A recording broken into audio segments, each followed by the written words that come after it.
1 करोड़, 2 करोड़, 10 करोड़। अरे अलैना जी, आपने तो आधा शहर ही खरीद रखा है। कुछ छोटे मोटे सौदे हमारे लिए भी छोड़ दीजिए। इस बिजनेसमैन की बात सुनकर अलाइना के चेहरे पर एक कातिलाना मुस्कान आ गई। अलाइना शहर की सक्सेसफुल बिजनेस वूमन थी और वो मुस्कुराते हुए अपनी जगह पर बैठ गई। लेकिन तभी एक आवाज ने वहाँ मौजूद सभी के होश उड़ा दिए। 50 करोड़, सीधा 50 करोड़। ये कौन है? अरे ये तो डिलीवरी बॉय अभिनव है। इसके पास कहाँ से आए 50 करोड़? देखो, इसे कोई पहचान न पाए इसीलिए सज धज के कोट पैंट पहन के आया है। अरे हाँ, 2 दिन पहले ये मेरी ऑफिस पे लंच डिलीवर करने आया था। अरे हमारी कोई इज्जत नहीं है क्या? ऐसे ही कोई ऐरा गहरा इतनी बड़ी नीलामी में कैसे आ गया? वही अभिनव चुपचाप अपनी जगह पर बैठा हुआ इन सब की बातें सुन रहा था कि तभी एक और आदमी तेज आवाज में बोल पड़ा। एक इंसान ने ऑक्शन मैनेजर से कहा, अभिनव के पास 50 करोड़ तो क्या 50 रुपए भी नहीं होंगे। उन्हें ये नीलामी बंद करके अलैना को वो इम्पोर्टेड कालीन दे देना चाहिए। नहीं भाई रुको, अगर इस फटीचर डिलीवरी बॉय के पास 50 करोड़ नहीं है तो मैं अलैना जी की बोली को चैलेंज करता हूँ। मैं कालीन के लिए 11 करोड़ देने के लिए मैं तैयार हूँ। जैसे ही उस आदमी ने 11 करोड़ बोला तो अभिनव एक बार फिर से बोल पड़ा। 60 करोड़। ए फटीचर डिलीवरी बॉय, तू पागल हो गया क्या? कहाँ से लाएगा 60 करोड़? ये नीलामी है, बच्चों का खेल नहीं। यहाँ जो बोला जाता है वो देना भी पड़ता है। ये कहते हुए उस आदमी ने अभिनव को धक्का देना चाहा, लेकिन अभिनव उस जगह पर इतनी दृढ़ता से खड़ा था कि उस धक्के से अभिनव को तो कुछ नहीं हुआ। लेकिन वो आदमी खुद अपनी जगह से 2 कदम पीछे चला गया और फिर अगले ही पल अभिनव ने अपनी जैकेट से एक चेक बुक निकाली और उस पर 60 करोड़ की राशि डालकर साइन करने लगा। उस चेक को भरते हुए वहाँ मौजूद हर इंसान देख रहा था और सब भौचक्के रह गए थे। सभी को लग रहा था कि अभिनव ने अपनी जेल जाने की पूरी तैयारी कर रखी थी। वो धड़ल्ले से चेक पर 60 करोड़ भर रहा है। अभिनव ने चेक पर अमाउंट भरकर वहां मौजूद नीलामी करवा रहे बैंक के मैनेजर को दिया। एक बार को तो मैनेजर को भी यकीन नहीं हो रहा था कि आखिर 3 करोड़ की चीज को ये अभिनव जैसा डिलीवरी बॉय 60 करोड़ में कैसे खरीद रहा है और क्या सच में इसके अकाउंट में 60 करोड़ है भी या नहीं। मैनेजर ने थोड़ी देर तक उस चेक की जाँच पड़ताल की और जब उसने ऑनलाइन बैंक अकाउंट में बैलेंस देखा तो उसके होश ही उड़ गए। इसके बाद मैनेजर खड़ा हुआ और माइक पर बोला, ये नीलामी यही समाप्त की जाती है और ये विशेष इम्पोर्टेड कालीन 60 करोड़ रुपए में अभिनव जी को दी जाती है। जैसे ही मैनेजर ने माइक से ये अनाउंसमेंट किया तो वहाँ बैठे सब लोगों की आंखें फटी की फटी रह गई। सबसे पीछे खड़ी एक बहुत ही खूबसूरत लड़की मिस अलैना, जिन्होंने 10 करोड़ की बोली लगाई थी, उनके पास किसी का कॉल आया। हेलो, वो इम्पोर्टेड कालीन आपको मिल गई? कोई अभिनव करके कोई डिलीवरी बॉय है जिसने 60 करोड़ की बोली लगाई है। मतलब आजकल डिलीवरी वालों के पास इतने पैसे आ गए हैं कि 5 करोड़ की चीज को 60 करोड़ में खरीद रहा है। अलैना जी, ये सब सोचने से पहले एक बार अभिनव की उंगली में देखिए। उसके बाद अलैना ने अपनी आंखें उठाई और जैसे ही उसकी आंखें अभिनव के दाहिने हाथ में पहनी हुई अंगूठी पर गईं, तो वो पूरी तरह से चौंक गई। उसकी आंखें फटी की फटी रह गईं और उसने चौंकते हुए कहा, टाइगर। टाइगर का नाम सुनते ही अलाइना के होश उड़ गए थे। क्या है टाइगर नाम की सच्चाई? कैसे एक डिलीवरी बॉय के अकाउंट में आए 800 करोड़?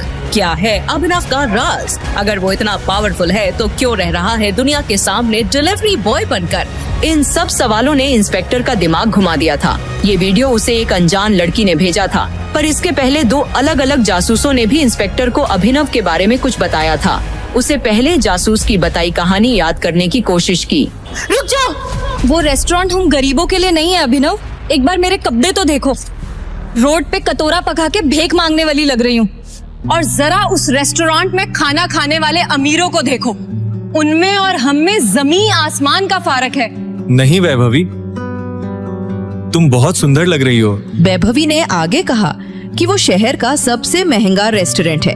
उनकी औकात वहाँ पानी पीने की भी नहीं। अभिनव ने कहा कि उसने वैभवी के जन्मदिन के लिए पहले से ही बचत करके रखी थी। वैभवी ने कहा कि अभिनव ने काफी मेहनत से ये पैसे कमाए थे और वो एक ही दिन में उसे ये सारे पैसे नहीं उड़ाने देगी।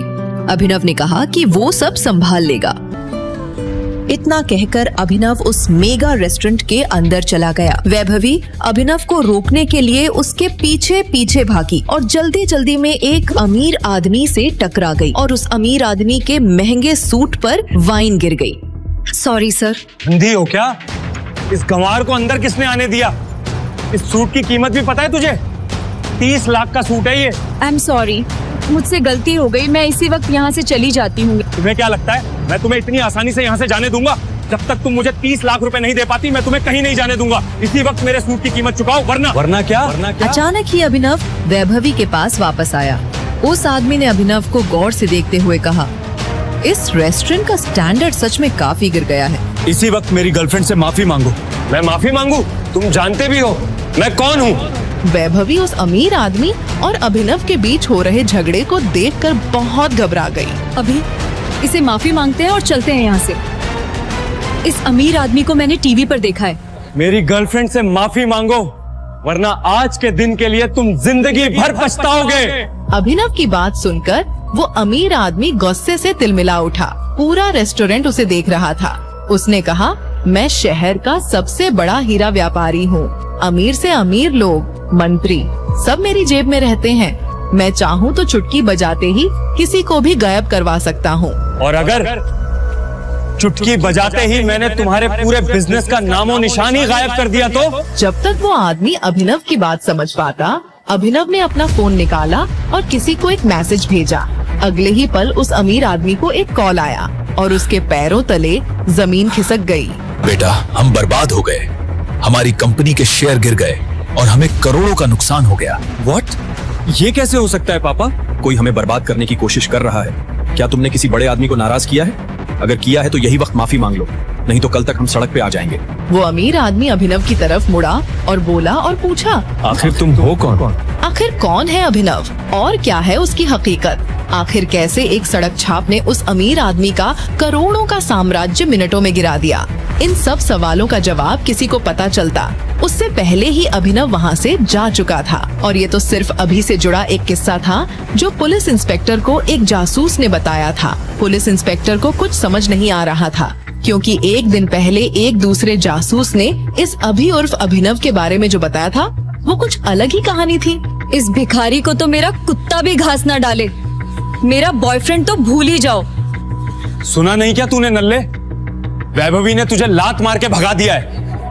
आज के बाद इसके पास भटकने की भी मत सोचना। प्लीज वैभवी, हम साथ में घर बनाने वाले थे। मैं तो हमारे लिए पैसे भी जोड़ रहा था। झोपड़ी को घर नहीं कहते अभिनव, जाओ यहाँ से। अभिनव की गर्लफ्रेंड वैभवी उसके गले लग गई। अभिनव का सीना दर्द के मारे फटा जा रहा। अभिनव वहाँ से रोते हुए बाहर निकला और शराब की एक पूरी बोतल पी गया। मन ही मन उसने कहा, इससे बेहतर तो मौत दे देता तू। अभिनव नींद और नशे में बेसुध एक कार के सामने आने ही वाला था कि इतने में कार के ड्राइवर ने ब्रेक्स लगा दिए। उस कार में गुड़गांव का अमीरजादा सनी सिंह बैठा था। नशे में धुत अभिनव को देख उसने अपने गार्ड से कहा, परफेक्ट, अब आएंगे मजे। इसे डिक्की में डालो और मेरी बहन अनन्या के कमरे में सुला दो।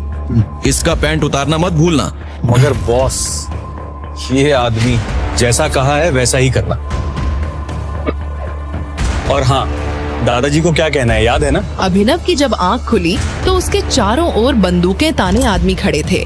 वो एक आलीशान महल जैसे कमरे में था। उसके बगल में एक कोमल लड़की बैठकर रो रही थी। सामने 6 फीट लंबा चौड़ा आदमी अभिनव को गुस्से में देखते हुए कहा, अनन्या, ये शराबी खोर है तुम्हारी पसंद? दादाजी मेरा यकीन मानिए, मैं नहीं जानती इसे। मुझे नहीं पता ये मेरे कमरे में कैसे आया। हमारे बीच कुछ भी नहीं हुआ। हिसाब से ज्यादा छूट देने पे लड़कियां बिगड़ जाती हैं। चुप करो सन्नी। अनन्या, तुम्हें तो इस घर के नियम बखूबी याद है ना? आज से ये हमारा दामाद हुआ। तुमने नियम तोड़े तो तुम्हारे हिस्सों में आई कंपनी सनी के नाम हो जाएगी। इससे ऐसा सुलूक करो कि इसे अपनी हर गलती याद आ जाए। हाथों हाथ जबरदस्ती अभिनव और अनन्या को कोर्ट रजिस्ट्रार के सामने पेश करवा शादी करा दी गई।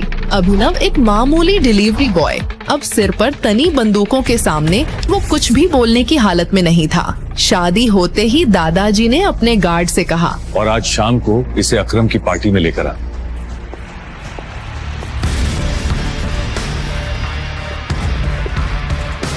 कहीं ज्यादा दर्द तो नहीं लग रहा? दादाजी के आदमियों ने अभिनव के चेहरे का नक्शा ही बदल दिया और फिर उसके बाद हॉस्पिटल ले गए।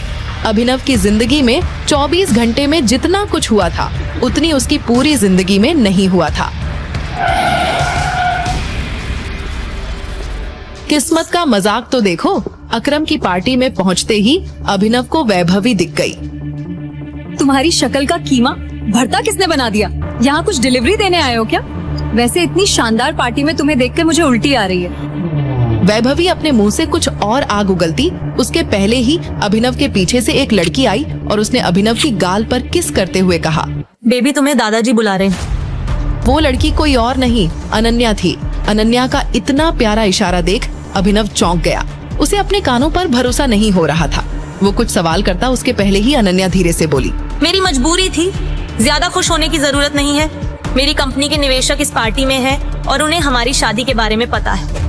अभिनव अनन्या से हाथ छुड़ाकर दूर जाने को हुआ। इतने में सामने से 2 इन्वेस्टर्स आ गए। अभिनव ने जब हाथ मिलाने को आगे बढ़ाया तो एक इन्वेस्टर अभिनव के हाथ में पहनी हरा पन्ना लगे सोने की अंगूठी देख वहीं रुक गया और बोला, ये नहीं हो सकता, इट्स इम्पॉसिबल। अनन्या की कंपनी में इन्वेस्ट करने आए 1000 करोड़ की कंपनी का मालिक अभिनव के सामने अपने घुटनों पर बैठ गया और बोला, हमारे 18 सालों की खोज खत्म हुई, टाइगर। क्यों एक मामूली से डिलीवरी बॉय को इन्वेस्टर्स टाइगर बुला उसके सामने घुटने टेक बैठ गए? ऐसी कौन सी दुश्मनी थी जिसकी वजह से सनी ने अपनी ही बहन के चरित्र पर इतना बड़ा दाग लगाया? क्या अभिनव का कोई राज था? क्या होगा जब अनन्या के सामने खुलेंगे सच के भयानक पन्ने? आखिर कौन है टाइगर? आगे की कहानी जानने के लिए देखें अगला एपिसोड सिर्फ पॉकेट FM के YouTube चैनल पर, और द रिटर्न ऑफ टाइगर के सारे एपिसोड्स को सुनने के लिए डिस्क्रिप्शन में दी लिंक से डाउनलोड करें पॉकेट FM ऐप।